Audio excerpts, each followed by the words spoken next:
Приветствую вас в студии на открытом воздухе. В эфире программа Ice News, и я ее ведущая Сарглана Неустроева. Сегодня в эфире. Подготовка к безопасному пропуску паводковых вод продолжается в Якутии. Велосипедист Лоренцо Бароне вернулся домой. Счастливое пополнение. В Безонарии Усть-Ботома родились телята.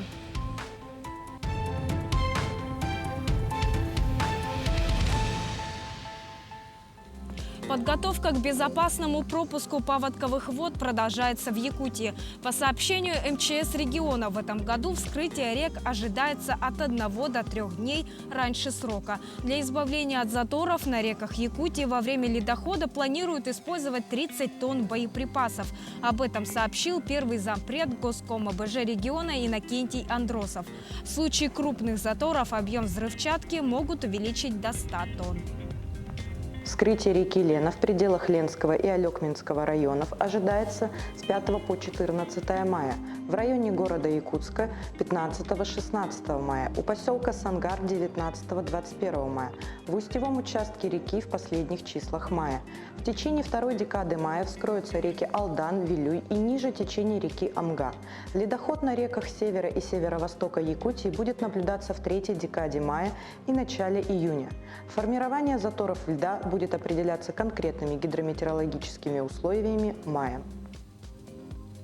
Город, как и дом для человека, это комфортная среда обитания. Сегодня Ленск приобретает современный внешний вид, во многом благодаря реализации масштабной программы переселения, большим проектам благоустройства территорий, уличной сети и освещения. Как эволюционирует Ленск в последние годы, в репортаже Анны Кожевниковой.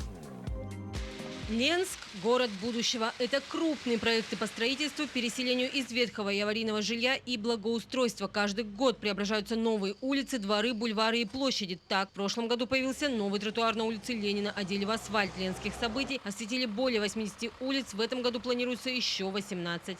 Если раньше ко мне на прием по личным вопросам приходили и задавали вопросы именно по жилью, ввиду и предоставления жилья, это и аварийное жилье, отсутствие тепла, воды, холодной, горячей, плохая откачка канализации, то сегодня в большей степени людей уже интересует благоустройство придомовых территорий. Это детские площадки, спортивные площадки, это удобство передвижения по городу.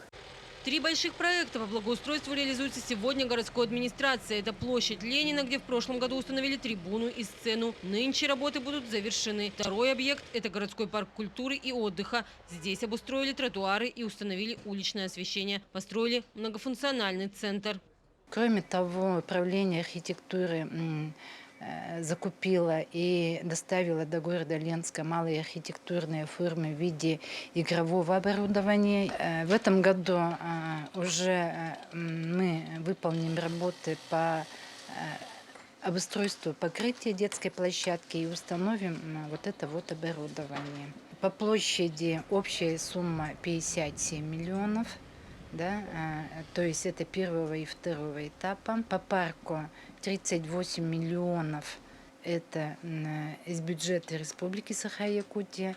И 10 миллионов из районной казны. Еще один объект – сквер в аэропорту. В прошлом году установлен постамент, на который будет водружен самолет Ан-2. Именно с него началась авиация в Ленске. Еще один масштабный проект планируется осуществить в этом году – благоустройство улицы Аюнского. Если его поддержат люди, то будет выделено до 60 миллионов рублей на реконструкцию улицы. А жители Ленска только за такие изменения.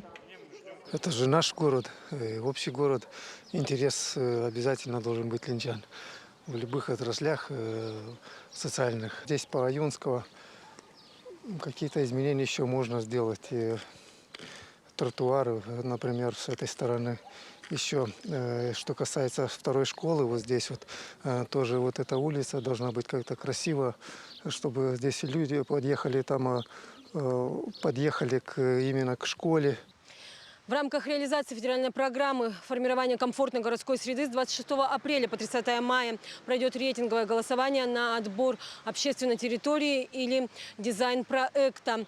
Каждый житель Ленска может отдать свой голос за проект улицы Аюнского. Сделать это можно в личном кабинете на портале Госуслуги или на единой платформе голосования 14.городсреда.ру. Каждый ленчанин может повлиять на облик города. Анна Кожевникова, Виталий Андреев, Ленск.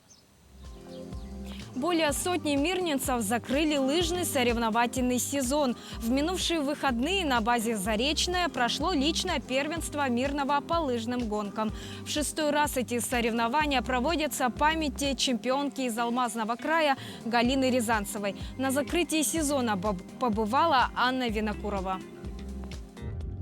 5 километров за 27 минут и 20 секунд. Получить звание чемпиона республики с таким результатом не получится. Нужно быть быстрее минут на 10. А вот значок ГТО или победу в городских соревнованиях вполне. Последнее удалось Галине Рязанцевой-младшей, как она себя называет. Сотрудница западных электрических сетей, невестка чемпионки Якутии по лыжным гонкам Галины Рязанцевой, в память которой ежегодно в Мирном проводят закрытие лыжного сезона. Она нас приобщила, всю нашу семью, к лыжным гонкам. Сначала это было интересно, любовались природой, покоряли тропы лесные, но потом это со временем перешло до стадий соревновательных. И на фоне любительских мероприятий до сих пор этим занимаемся. Вместе с Галиной лыжный соревновательный сезон закрыли более сотни мирнинцев от мала до велика. Дистанция соревнований в зависимости от возраста разная. Самые юные спортсмены пробежали 3 километра, а мужчины по 10. На финише Черный Дмитрий. Девочки, давай, Милиш, давай! С каждым годом набирает оборот. Особенно, конечно, увеличилось количество занимающихся. Ну, это, конечно, при вводе нового объекта. Да, до этого был спад. Ну, а так, потихонечку, все больше и больше людей занимаются своим здоровьем. Дед, давай быстрее, умница, давай, умничка! Первенство по лыжным гонкам проходило по 4 возрастным группам. Среди младших школьников чемпионами стали Полина Клячина и Владислав Зимин. У старшеклассников победу одержали Татьяна Михай и Александр Поддубный. Галине Рязанцевой не нашлось равных в группе женщин. А среди мужчин первым прибежал Руслан Бочаров. Геннадий Суфьянов стал чемпионом у ветеранов.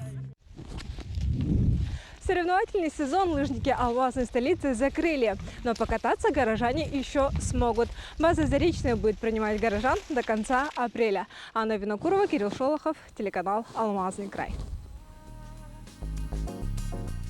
В Британии сошел гигантский оползень, едва не утащив с собой жилые дома. ЧП произошло в городе Нефин на севере Уэльса. Спасатели эвакуировали жителей домов, которые расположены вблизи схода гигантского оползня. Часть утеса шириной 40 метров рухнула на пляж, расположенный у подножия скалы.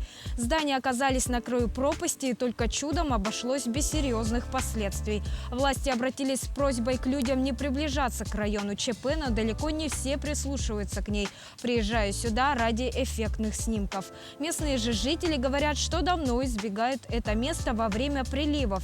Территория подвержена береговой эрозии, из-за чего здесь нередко происходят сходы оползней. Британская геологическая служба относит Нефин к зоне, где возможно опасное проседание грунта.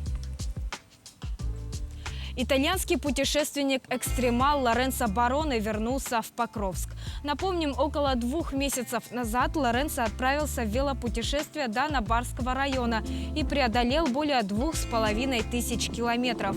Домой же экстремал вернулся традиционным способом – на микроавтобусе. О дальнейших планах велосипедист умолчал.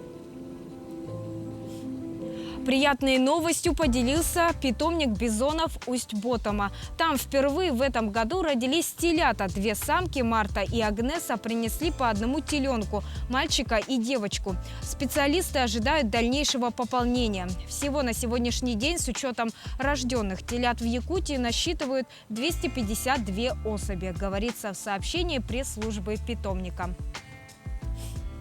А тем временем в Якутске ветер северо-западный 3,8 метров в секунду. Температура воздуха 0 плюс 2 градусов. Завтра преимущественно без осадков. Ветер западный 2,7 метров в секунду. Днем порывы до 7-12 метров. Температура опустится до минус 2 градусов. В Колымо-Индигирских районах на юге, юго-востоке, северо-западе небольшой, местами умеренный снег. Ветер 3,8 метров в секунду. Порывы до 13 метров в секунду. Температура воздуха днем на западе плюс 2, плюс 7. Завтра, 24 апреля, плюс 7, плюс 12 градусов. Это были все новости на сегодня. Ну а я с вами прощаюсь. До встречи.